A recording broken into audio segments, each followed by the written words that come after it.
રાષ્ટ્રીય પછાત એકતા મંચ અધ્યક્ષ અને ગઢડા વિધાનસભાના પૂર્વ ઉમેદવાર શ્રી મંજીભાઈ સોલંકી અને સાથીઓએ લાખિયાણી ગામથી શિયાનગર વચ્ચે પાડલીઓ નદી આવેલ છે તેની માલિપા 5.8 ફૂટ ઊંડા ખાડા ખોદી અને રેતીની ચોરી ધોળા દિવસે થાય છે અને એક જાગૃત નાગરિકે અમોએ વારંવાર ખનીજ શાખામાં માહિતી આપી હતી, કલેક્ટર કચેરીએ જાણકારી આપી હતી, પોલીસ અધિક્ષક શ્રીને જાણકારી આપી હતી, છતાંય કોઈએ પગલાં ભર્યા નથી, જેથી કરીને સરકારી સંપત્તિ લૂંટાઈ રહી છે અને આવા ખનીજ માફિયાઓ અને ભૂમાફિયાઓ ઉપર સમયસર કાયદાકીય પગલાં લેવામાં નથી આવતા, તેના કારણે કેટલાય આગેવાનો અને સામાજિક કાર્યકર્તાઓની ઉપર હુમલાઓ થાય છે અને કેટલાય લોકોને જીવ ગુમાવવાનો વારો આવે છે, એટલે આ થઈ રહેલ ખનીજ ચોરીમાં લાગતા વળગતા અધિકારીઓ ઉપર કાયદેસર કાર્યવાહી કરવામાં આવે। જોઈજો ખાંડ ખનીજ વાળાના તમામને એસપી સિવાયના તમામ અધિકારીને જાણકારી કરી દીધી એટલા મોટા મોટા 5 લાખ 7 કરોડના ખાડા કરી બધી રીતે કરી લેવામાં આવી તંત્ર બધું ખબરના ભાગમાં કેવું છે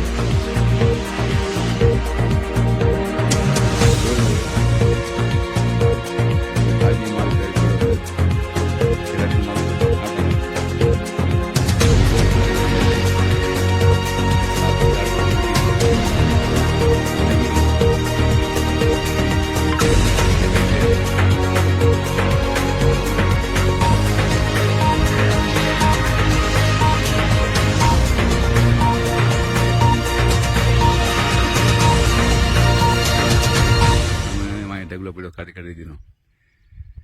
આ નહીં દેખાતું હોય ખાણ ખનીજ અધિકારીઓ અને પોતંત્ર અધિકારીઓ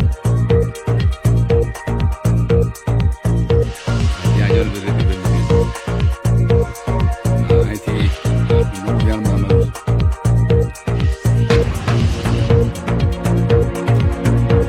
આ લાખિયાણીથી જે નહેર જાય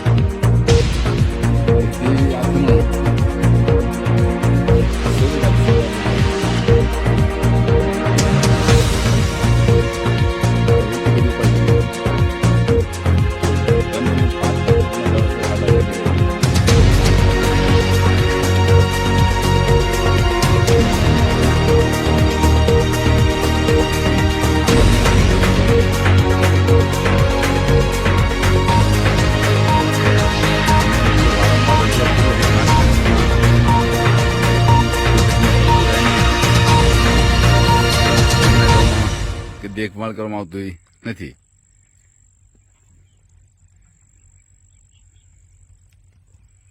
આ જોઈ લો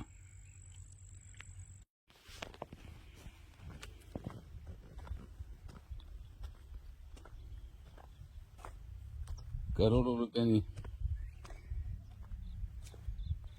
ખનીજ ચોરી થઈ ગઈ છે। બધું તાજું ઉપાડેલું છે। રોજ રાતે કટિંગ થાય ત્યાંથી રેતીના ડમ્પર આ સાડેલો માલ પીડ્યો।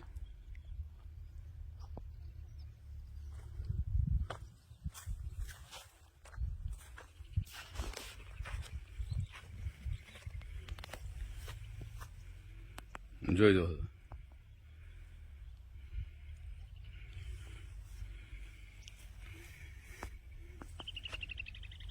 એક સામાજિક આગેવાન હોવાની બાવજૂદ અમે જાણ કરતા હોય પોલીસને કે પોલીસ અમારા અંડરમાં આવતું નથી, ખાણ ખનીજ ખાતામાં જાણ કરી અમારા અંડરમાં આવતું નથી, આવા અંડરમાં કોના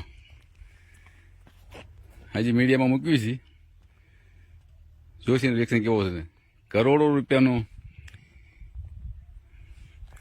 ખનીજ ચોરી થતી હોય જોઈ જવો।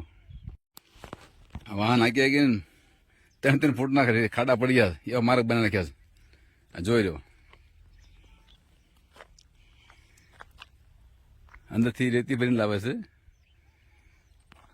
અહીંયાથી બે બાજુ જોવાય આમ લાખિયાણીએ આ બાજુ રોહિસાવા શિયાનગર અને અહીંથી જેટલા રેતી ધોવાના પ્લાન્ટ જે રહ્યા અહીંથી આ બાજુ આ લાખિયાણ થઈને સાંગાવડતા થઈને લાઠદર જે વોશ પ્લાન્ટ છે બધી રેતી અહીંથી જાય છે. તમામ રેતી અહીંથી ચોરીને જાય છે.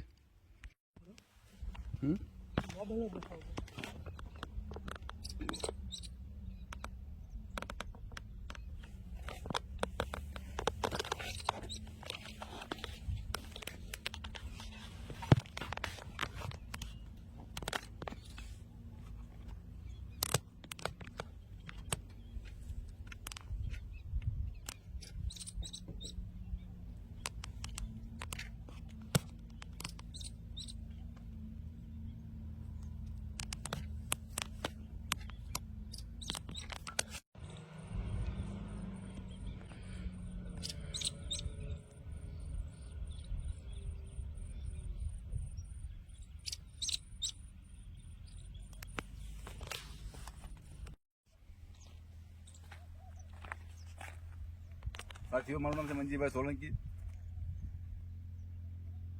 અમે સરકારી સંપત્તિનું ક્યાંય પણ નુકસાન થતું હોય, જેવી કે ખનિજ સંપત્તિ હોય, સરકારી માલ મિલકતને માટે ક્યાંય પણ દબાણ થતું હોય, એને વારંવાર જાણ કરતા હોય છતાં પણ અધિકારીઓ, ભ્રષ્ટ અધિકારીઓ ને કાન સુધી અમારી વાત પહોંચે છતાં પણ ધ્યાન ન લેતા હોય, આંખો ખુલતી ન હોય. આ લાખિયાણથી શિયાનગર જતો રોડ છે અને તમામ જે મિલકત જે રહે ને સરકારી સંપત્તિ એટલે ખનીજ 8-8, 10 ફૂટ ખાડા કરી રેતી ભરી ગયા છે. અને હાલમાં પણ મારી સામે ભરાય કામ ચાલુ છે. ડમ્પર 2-3 ચાલી રહ્યા છે, 2-3 લોડર છે. મેં અહીંયા ઘટના સ્થળમાં જ્યાં પર અત્યારે રેતી ભરાઈ રહી છે ત્યાંથી બેસી અને તમામ વિડીયો બનાવી કલેક્ટર સાહેબને, પીએને જાણ કર્યો, અધિક કલેક્ટર સાહેબને જાણ કરી. એમને મને જે નંબર આપ્યો એની માથે મેં એમને લાઈવ લોકેશન મોકલાવ્યું અને તમામ વિડીયો મોકલાવ્યા વિઝ્યુઅલ કે અહીંયા આટલો માલ જઈ રહ્યો છે. ખનીજ ખાતાના અધિકારીને ફોન આપ્યો, મને નંબર આપ્યો. મારી પાસે નંબર છે જ જાલોન સાહેબનો. અડધો કલાક થયો મેં કે હું ફોન કરું છું, હજુ સુધી મને ફોન આવ્યો નથી. મેં પોતે ફોન કર્યો હતો. એટલે એમને એવું લાગે છે ખનીજ ખાતાના અધિકારીઓ જે રહ્યા ને એ આવા ખનીજ ચોરીના માફિયાઓ હારે સંકળાયેલા છે એવું સાબિત થાય છે. કરોડો રૂપિયાની રેતીની ચોરી થઈ ગયેલી છે. ઠેઠ આડી પણ નેર આવી નથી જોતા આવ્યા છે મેં અને જોતા આવ્યા છે. તમામ ઠેકાણા માથે રેતીની ચોરી થઈ રહી છે અને કોઈ અધિકારી આને નોંધ લેતા નથી.